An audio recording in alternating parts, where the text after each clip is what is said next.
bien, muy buenas tardes. Eh, Sean bienvenidas todas y todos. Quiero, en primer término, agradecer a la Procuraduría General de Justicia del Estado de Hidalgo por la invitación que me formuló para platicar el día de hoy, conversar con todas y todos ustedes que nos siguen en esta transmisión en el contexto de los 16 días de activismo contra la violencia de género, contra la violencia que sufren las mujeres. Y hoy me gustaría, agradeciendo de nueva cuenta esta amable invitación, generosa invitación que me formularon, me gustaría abordar un tema que, en mi opinión, es central, es fundamental hablar de masculinidades alternativas, ¿no? Un término que es relativamente reciente en los estudios de las ciencias sociales, en los estudios de género, y que es muy importante que lo estemos discutiendo, lo estemos debatiendo, estemos hablando y reflexionando sobre esta temática que es tan importante. Y bueno, en ese contexto, me gustaría empezar diciendo que realmente las sociedades contemporáneas, las sociedades actuales, están muy interiorizadas en términos de estereotipos de género, ¿no?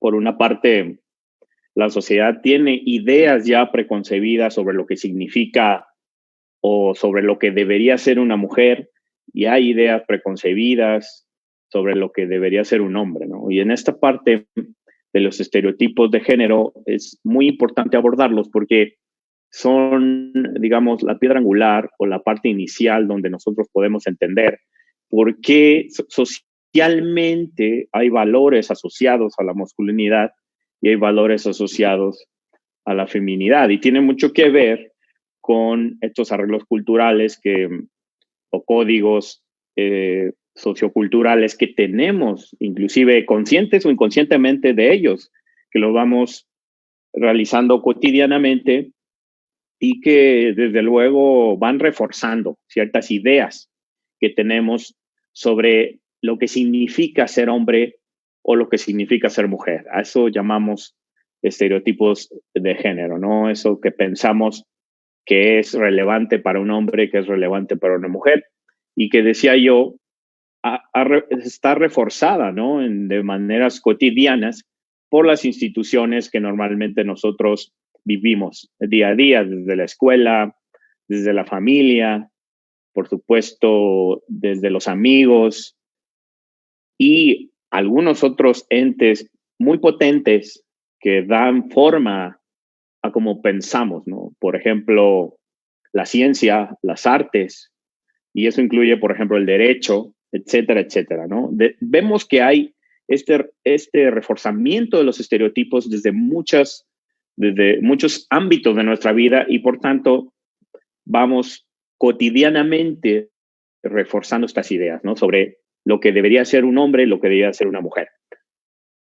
Digamos que el término de masculinidades es un concepto que surgió propiamente de los estudios de género, propiamente de los estudios feministas, que se fueron preocupando profundamente por analizar justo esta temática y especialmente lo que creo que es más preocupante, que tiene que ver con aquellas expresiones de masculinidad hegemónica. Y con el concepto de masculinidad hegemónica, por ejemplo, Raewyn Connell, que fue la primera quien introdujo o más ampliamente este concepto de masculinidades hegemónicas, tiene que ver con esas estructuras, arreglos culturales, prácticas individuales que describen el cómo ser hombre o que se asocia relevantemente con el ser hombre, ¿no? Eso sería conceptualmente, ¿no? Y estas masculinidades, de alguna forma, bien dice Connell, no pretenden realmente un plan de igualdad, ¿no? En términos de equidad. Tampoco, en realidad, este tipo de masculinidades quiere perpetuarse, o más bien quiere perpetuarse o quiere perpetuar la desigualdad y no se propone realmente un plan igualitario. Y ese es el problema de la concepción de las masculinidades hegemónicas. Y digamos, esta masculinidad hegemónica al mismo tiempo subordina a otro tipo de masculinidades, ¿no? Puede haber hombres que están en posiciones de mayor jerarquía que otros hombres y proyectos de masculinidad en pugna. Esto sucede, por ejemplo, a menudo con la concepción de masculinidad que existe de la heterosexualidad frente a la homosexualidad, ¿no?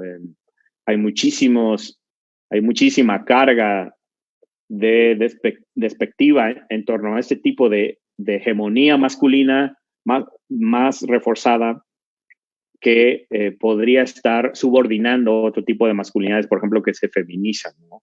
Este es una carga muy estereotipada, muy clara, ¿no? Un ejemplo muy claro de cómo hay masculinidades que subordinan o intentan subordinar culturalmente a otras. Y bueno, por supuesto que existe una conexión entre masculinidad hegemónica y, por ejemplo, temas de violencia patriarcal, ¿no? Como señala Connell, en realidad hegemonía no significa dominio cultural total o la eliminación de cualquier alternativa. Significa que el poder alcanzado desde un equilibrio de fuerzas es un estado de situación. Es decir, lo que interesa no es tanto qué tan poderosos sean los hombres, ¿no? En el ejercicio de su masculinidad, sino cómo esos hombres lo sustentan ese poder conscientemente y lo reproducen, ¿no? Incluso puede ser hombres y mujeres, lo reproducen conscientemente. Y entonces, muchas veces, y este punto creo que es muy importante decirlo, se asocia aún la masculinidad con ciertos conceptos de poder, de autoridad, de dominio, incluso de poder adquisitivo, ¿no? A pesar del surgimiento de muchos modelos alternativos de masculinidad, el atributo dominante masculino sigue refiriéndose a la capacidad de hacer, a la capacidad de mandar, a la capacidad de dominar, ¿no? Es, digamos, un elemento muy importante. Y estos atributos son fundamentales, ¿no? En la concepción de lo masculino, de esta masculinidad hegemónica que quiere dominar. Y lamentablemente, este concepto de masculinidad hegemónica no se ha deconstruido como quisiéramos socialmente y ha dejado como consecuencia intacto ese privilegio masculino y por ende sustenta las estructuras de dominación de género en las sociedades contemporáneas, ¿no? Y esto es muy claro. Fíjense que de alguna manera ha habido décadas de investigación relevante en las ciencias sociales sobre las normas que imperan en la masculinidad en muchos países. Por ejemplo, se ha recopilado información a través de entrevistas, a través de investigaciones de campo, donde se ha determinado en términos generales que hay 7 pilares comunes de la masculinidad o 7 valores asociados a los que debería conformar un hombre de verdad, ¿no? O sea, esta idea preconcebida.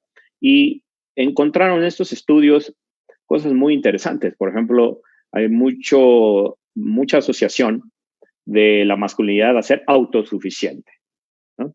Como un valor dominante. El otro, el ser fuerte, la fortaleza, es otro valor de la masculinidad. El atractivo físico, ¿no? También es uno de estos pilares que conformarían esta masculinidad hegemónica. También la presencia de roles muy rígidos, poco flexibles. Los hombres solemos no modificar muchos patrones que son rígidos, especialmente estereotipados. Y otro problema, otro pilar de esta masculinidad hegemónica tiene que ver con la heterosexualidad y homofobia, ¿no? La heteronormatividad, la heterosexualidad como norma o como cuestión normalizada, y la homofobia que lamentablemente existe justo dentro de esta masculinidad hegemónica. También, y esto lo vemos muy comúnmente, la hipersexualidad, que está asociada mucho a la masculinidad hegemónica y que produce muchísimos problemas, produce muchas cosas adversas. Y por supuesto, la agresión y el control. La forma de resolver los problemas de la masculinidad casi siempre es por medio de agresión, por medio de violencia. Hay que pelearnos, ¿no? Por aquello que es importante, se asocia de esa forma a la masculinidad, y estos pilares son profundamente adversos en la construcción de masculinidad que aún sigue dominando en nuestras sociedades contemporáneas, que es el problema. Aunque hayan otras formas que poco a poco se han ido construyendo, como las masculinidades alternativas, claramente hay un problema social en ello. Y bien, obviamente los roles de género, estos roles estereotipados entre hombres y mujeres, nos afectan a todos, ¿no? Obviamente los movimientos feministas han puesto sobre la mesa las desigualdades y la estructura patriarcal que sufren ellas diariamente, ¿no? Y obviamente esos estereotipos que las mujeres también han sufrido profundamente, las han estereotipado en roles de cuidadoras, de madres, de subordinadas, de cuidados, etcétera, ¿no? No obstante, ¿qué me gustaría hacer énfasis de esto? Que los hombres también pueden ser víctimas de estos parámetros de la estructura patriarcal. ¿Y por qué creo que esto es importante decirlo? Porque de alguna forma los hombres o esta masculinidad, al tener un rasgo de privilegio, pues cuando uno está en el privilegio, o sea, cuando se vive los órdenes sociales en torno a lo que relevantemente más dicen los hombres, pues no hay ningún incentivo para cambiar. Y cuando no hay incentivos en el privilegio, porque en el privilegio normalmente no hay incentivos para cambiar, porque estás en un estatus privilegiado, por tanto se hace muy difícil de construir. Es por eso que vemos que hay poco avance en ese sentido. Pero, ¿cómo creo que sería el primer punto de partida respecto de esto? Y que creo que deberíamos descolocar, de construir en base a que tenemos que dar el mensaje a los hombres de que esos privilegios patriarcales en realidad también producen un aspecto, un aspecto negativo a los hombres. Es decir, nos están afectando de manera muy profunda, y aquí es donde me voy a concentrar en algunas temáticas específicas que, si bien este tema es muy amplio, me gustaría concentrarme para que vean mis colegas hombres, también las mujeres, vean cómo los privilegios patriarcales también pueden devenir en contra de los propios hombres y cómo tenemos que darnos cuenta de ello para empezar a deconstruir estas masculinidades que son adversas y empezar a construir masculinidades alternativas a la hegemónica. Bien, por ejemplo, cuando analizamos por qué se investiga tanto, ¿no?, en los estudios sociales sobre violencia contra las mujeres, también tenemos que ver qué tan relevante es de que estudiemos y que demos cuenta de la violencia que producen hombres contra otros hombres, ¿no?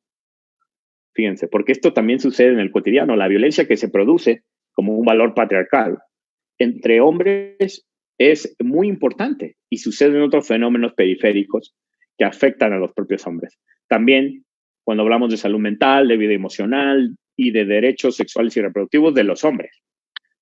Poco se estudia sobre esto, pero porque necesitamos dar el mensaje, necesitamos profundizar en ello y en las adversidades que suceden, ¿no?, para poder concientizar a los propios hombres de que los valores patriarcales juegan en contra, a pesar de que se pueden constituir como privilegio. Esto es muy común cuando hablamos de los debates acerca de la salud de los hombres. Algunos estudios han dado cuenta, algunos estudios de la salud de los hombres han dado cuenta que los hombres mueren más por prácticas aprendidas que por enfermedades. Por prácticas aprendidas más que por enfermedades. Esto es muy, muy importante y los datos revelan una mayor temeridad. Vean este componente de temeridad en las decisiones de salud. Es decir, los hombres suelen buscar intencionadamente situaciones de riesgo por el solo hecho de ser hombre. Por ejemplo, cuando se asume que hay que pelear físicamente con alguien para disputar un problema, ¿no? Esto es muy común entre los hombres. Es intencional, es directamente deliberativo. También cuando hay que demostrar la hombría, ¿no? Eso sucede mucho. Es una decisión muy interiorizada. Lo mismo cuando se consume alcohol, cuando se consumen drogas, se exponen los hombres a un mayor número de riesgos. Hay una alta incidencia de muertes por violencia en hombres y claro, la violencia no es una enfermedad, es un aprendizaje social. Entonces, esta violencia que es muy, y la temeridad, que es muy asociada a esta masculinidad hegemónica que deberíamos deconstruir, que deberíamos derrotar, ¿no?, que deberíamos cambiar.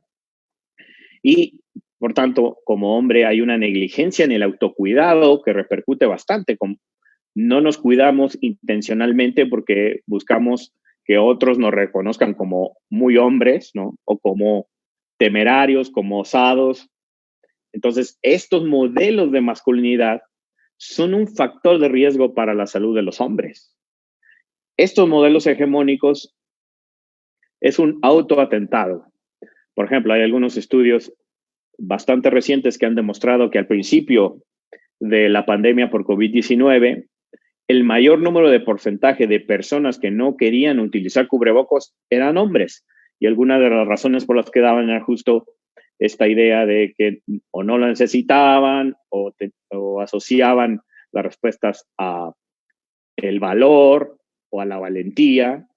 Y esto es negligencia en el autocuidado. Los hombres hemos desarrollado, interiorizado esa idea de negligencia en el autocuidado.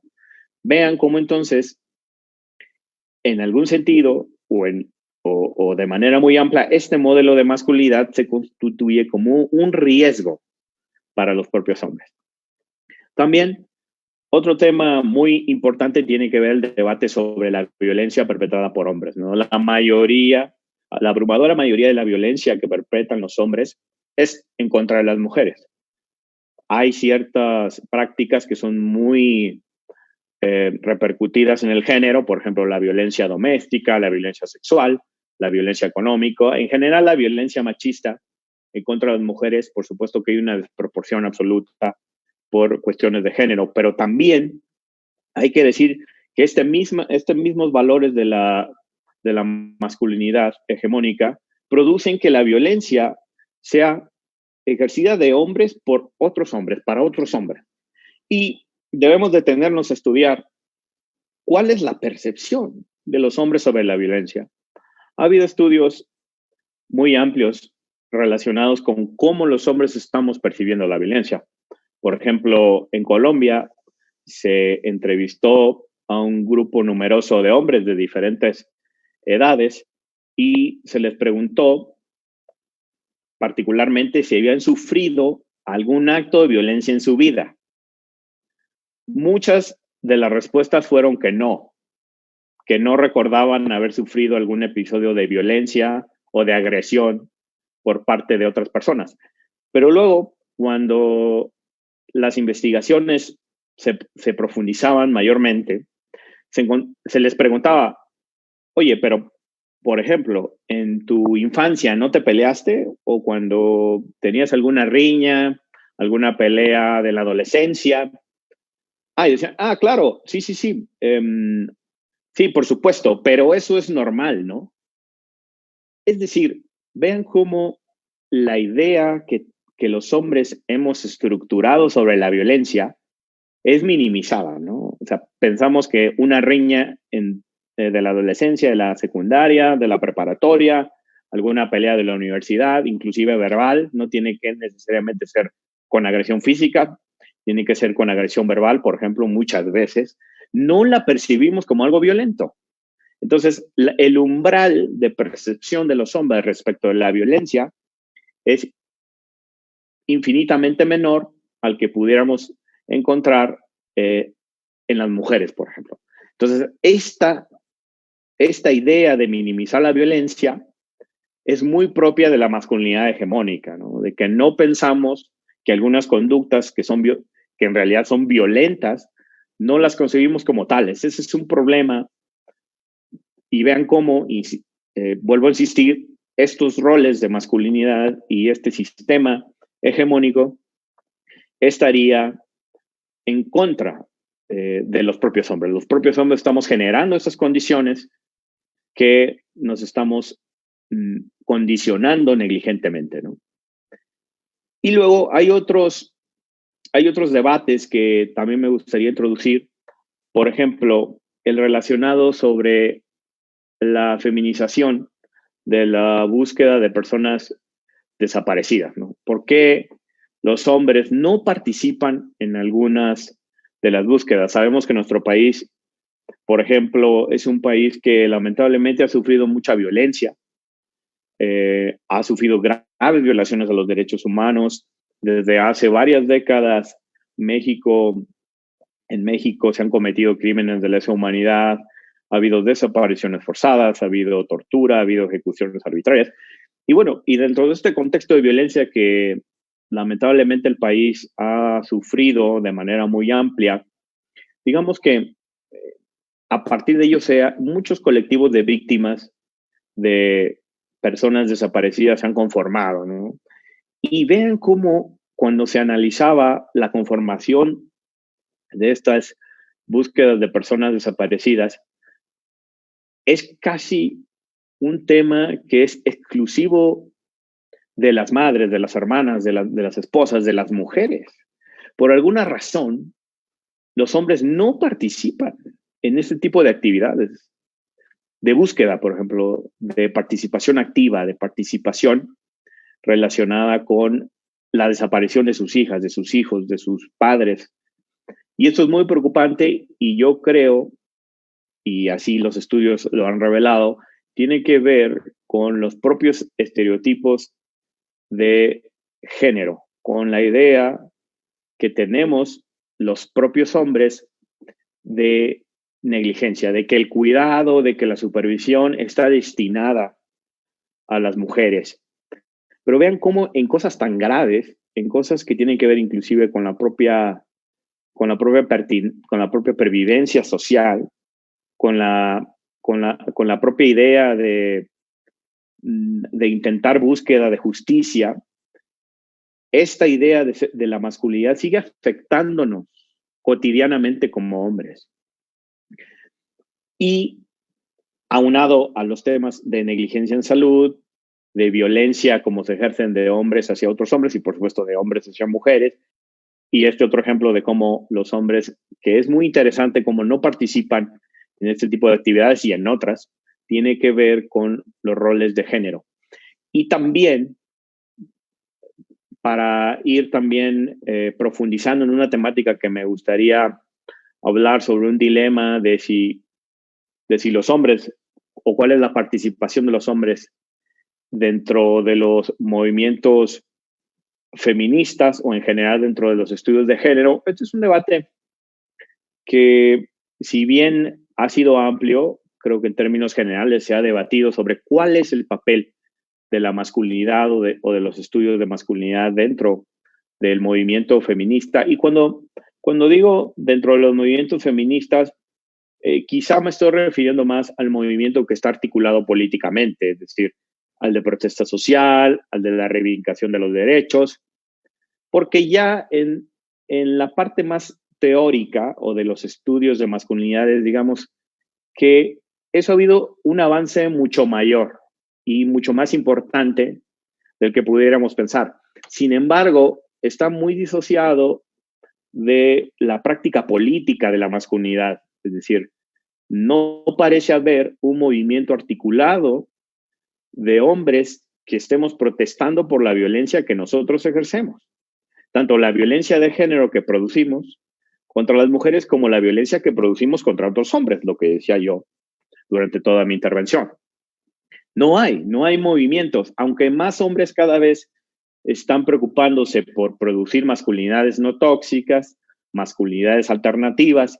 No existe, no alcanzo a vislumbrar movimientos articulados, potentes al menos, que estemos luchando por esta causa.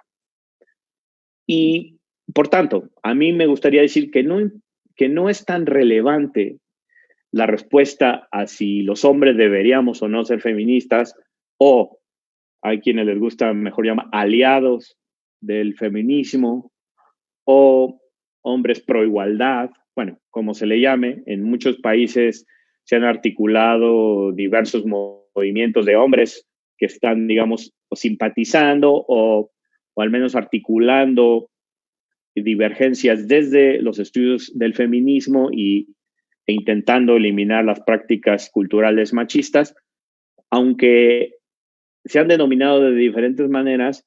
En mi opinión, no resulta tan relevante la respuesta a si los hombres deberían ser o no, que es más bien una etiqueta política, sino ¿Cómo pasan los movimientos de masculinidad a la acción política?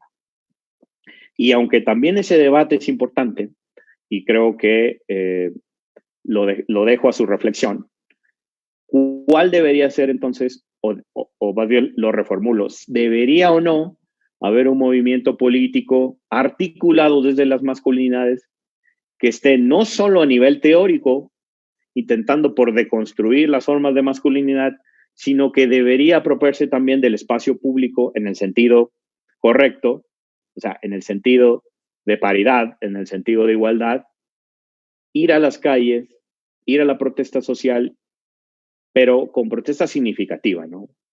¿A qué me refiero? A que, en mi opinión, los movimientos de masculinidad deberían articularse de una forma para llegar con un mensaje de conciencia bastante potente, que sería el hecho de que cada día deberíamos protestar por la violencia que los hombres estamos produciendo hacia las mujeres y de unos hombres hacia otros hombres.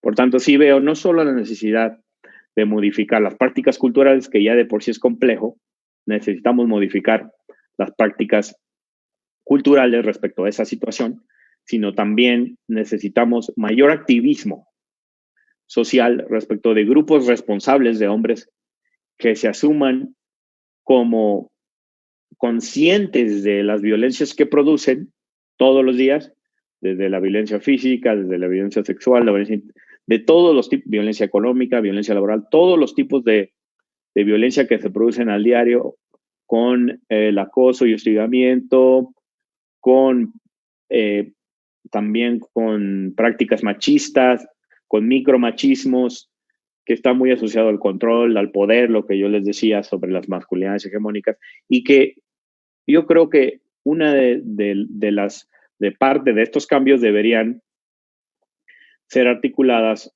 desde las masculinidades disidentes o desde las masculinidades alternativas, que se constituye un movimiento que propugne por eliminar las prácticas machistas, las prácticas violentas, las prácticas que sean tóxicas de los hombres que se producen todos los días, y también concientizar de que esas mismas prácticas que están insertas en el patriarcado, nosotros las apropiemos y digamos, bueno, es que también a nosotros como hombres nos afecta de muchas maneras, en nuestra salud, en nuestra integridad, en nuestros derechos, y que debemos utilizarlos para dar o para dotar de una igualdad más sustancial a las sociedades contemporáneas, a nuestra sociedad.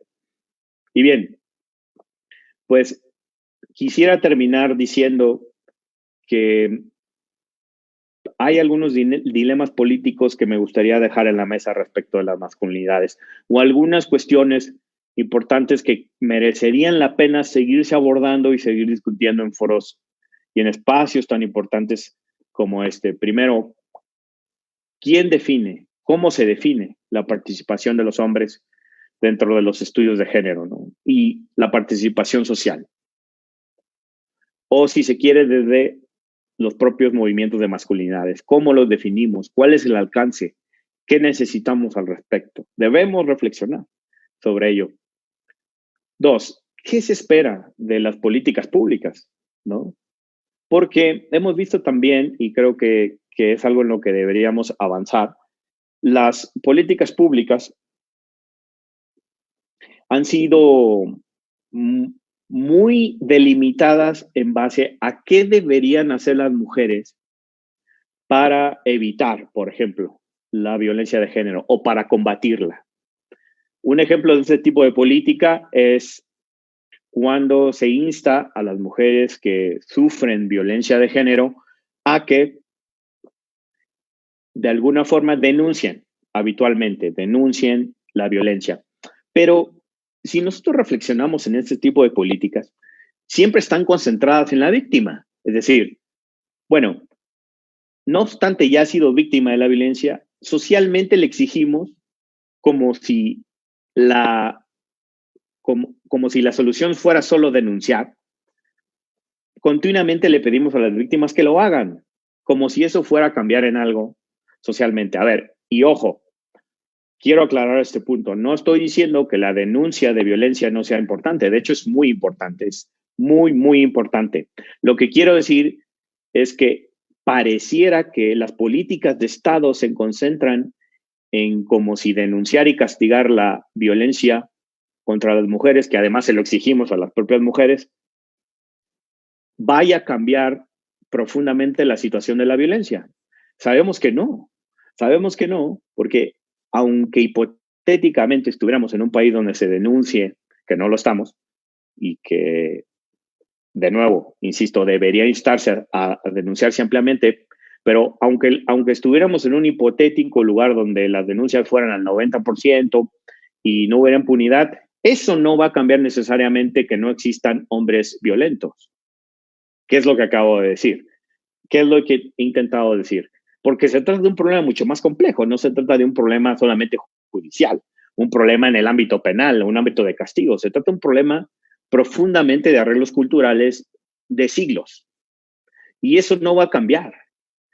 Entonces, como sociedad, en mi opinión, en vez de seguir esperando que las políticas públicas sean únicamente inscritas o desarrolladas para que las víctimas lo hagan, es decir, que denuncien o campañas para que las mujeres denuncien, ¿por qué no también transformamos esa idea y decimos, ¿por qué no como sociedad les enseñamos a los hombres a no producir esa violencia? A lo mejor sería más efectivo. No esperar que solo las mujeres denuncien, sino que venga acompañado de que como sociedad y las políticas públicas, que es el tema que yo quiero dejarles en la mesa, las empecemos a transformar. Empecemos a transformar e introducir como obligaciones legales en que los hombres tienen que cambiar socioculturalmente. Vean cómo esa pequeña conversión podría traer beneficios adicionales en la construcción de igualdad. Y bueno, otras preocupaciones, y ya con esto termino, porque me han comentado que han llegado algunas preguntas y comentarios que me gustaría poderles responder. Reflexionar sobre el androcentrismo científico, ¿no? O del análisis, también es muy importante, que tiene que ver con más en términos teóricos, pero con los estudios de masculinidad.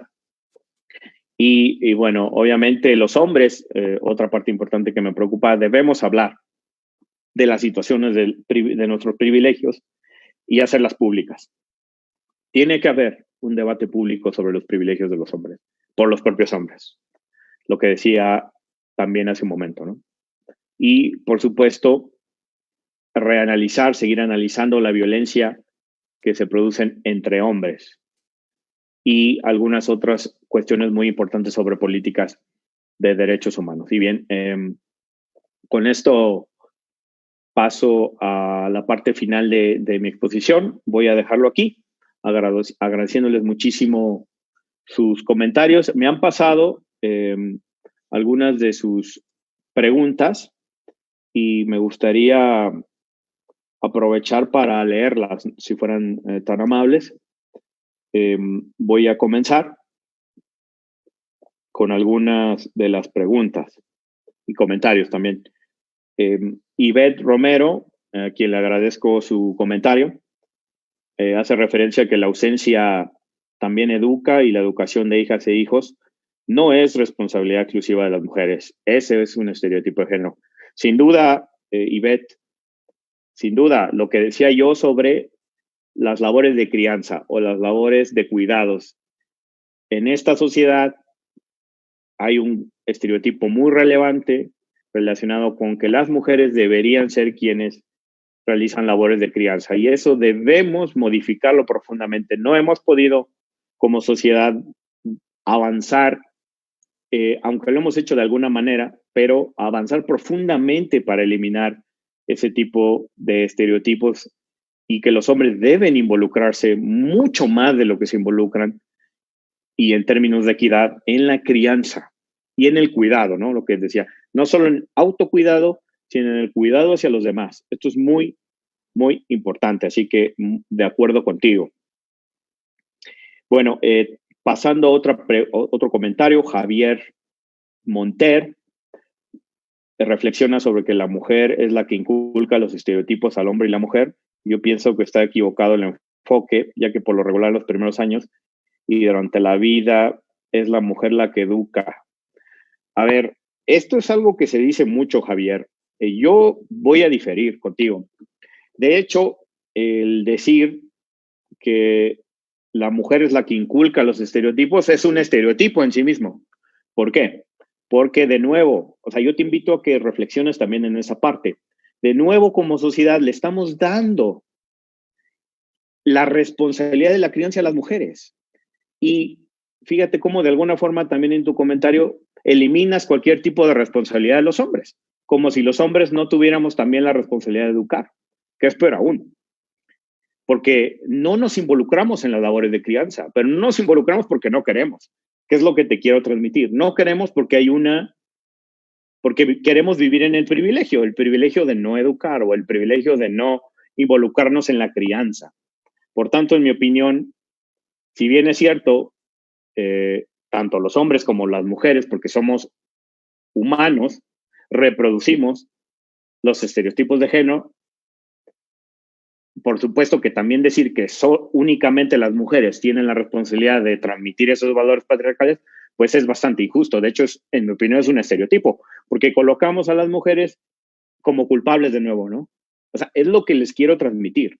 De nuevo, culpabilizan a las mujeres. Bueno, y el patriarcado existe porque las mujeres la transmiten, porque son las responsables de la crianza. Pero si tú te fijas, es un círculo que está sustentado igual, que es congruente con los valores patriarcales. Y es lo que debemos cambiar. Los hombres tenemos que involucrarnos en labores de crianza en vez de culpar a las mujeres por transmitir esos mismos estereotipos, que por supuesto se transmiten. No quiero decir que no se transmitan, porque como humanidad, que es lo que traté de explicar, son arreglos culturales, son códigos culturales que tenemos y que los reproducimos cotidianamente. Por tanto, Javier, agradezco tu comentario y lo diría yo más bien en otro sentido. Reflexionémoslo en otro sentido. Hilda Pérez, se hace necesario reeducar a la sociedad y la familia tendrá que participar activamente, tanto hombres como mujeres, no circunscribir la educación a la mujer. Bueno, exactamente. Bueno, creo que aquí Hilda Pérez estaría de acuerdo un poco con lo que yo dije. No debemos circunscribir, porque también es un estereotipo decir que las mujeres son las que tienen la obligación de educar. Es justamente un estereotipo de género que les quiero comentar que debemos reeducar. Es parte de la masculinidad hegemónica pensar eso. Necesitamos ir deconstruyendo esa situación. Y bueno, Sech, felicitaciones por esta iniciativa, la Procuraduría, felicitaciones al ponente, muy claro, bueno, muchas gracias.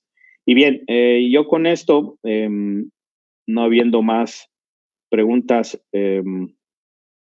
bueno, sí, hay una más, perdón, que me acaban de pasar, Lucila Ocampo Valle. Muchas gracias. Totalmente de acuerdo con el ponente. Debemos indudablemente considerar a hombres para que realmente se contribuya a la igualdad de género. Lucila, pues totalmente de acuerdo. Y con este mensaje que tú también nos transmites, es que yo quiero invitar especialmente a mis colegas hombres a que no solo reflexionemos sobre la parte teórica que nosotros hemos identificado que atribuye a valores de la masculinidad y que son nocivos. No solo que los tengamos conscientes, sino que lo repercutamos en el día a día. Lo más importante de la labor de deconstrucción de la masculinidad es primero no solo tener la conciencia, sino en el campo de acción. Necesitamos hacerlo desde las acciones más pequeñas hasta las acciones más grandes. Necesitamos los hombres preocuparnos por el autocuidado, por el cuidado de terceros. Necesitamos eliminar las prácticas violentas contra las mujeres especialmente, pero también contra los que reproducimos contra otros hombres. También eliminar todos tipos de prácticas nocivas. Y por supuesto, es un cambio que es complejo, que no va de la noche a la mañana, pero que necesitamos esforzarnos como sociedad porque no hay atajos, desafortunadamente. No hay atajos para eliminar siglos de sociedades patriarcales, de construcciones culturales que tenemos insertas como normalizadas, que para nosotros las vivimos a diario y ni siquiera nos damos cuenta que las reproducimos. Necesitamos tomar esas prácticas culturales, esas vivencias cotidianas y transformarlas.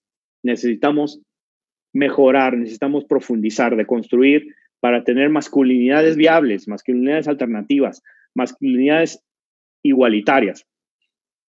Y además agregaría, para despedirme, como hombres debemos renunciar a los privilegios patriarcales, porque como he expuesto en mi participación, los privilegios patriarcales también nos están afectando profundamente todos los días como hombres, en nuestra salud, en nuestra integridad, en nuestra vida en general, de familia, como individuos, con nuestros amigos, en general, con nuestra familia.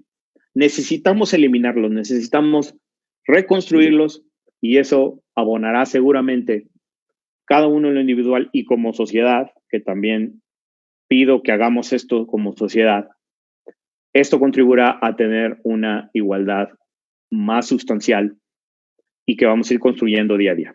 Bien, pues con esto quiero agradecerles su atención. Quiero agradecerle de nuevo a Kent, a la Procuraduría General de Justicia del Estado de Hidalgo y a todas las personas que me escucharon el día de hoy. Les invito también a seguirme en mis redes sociales, en Twitter. Estoy como Alex Díaz-1 y en Facebook como Alejandro Díaz o mi fanpage como Alejandro Díaz Derechos Humanos. Muchas gracias y hasta otra oportunidad.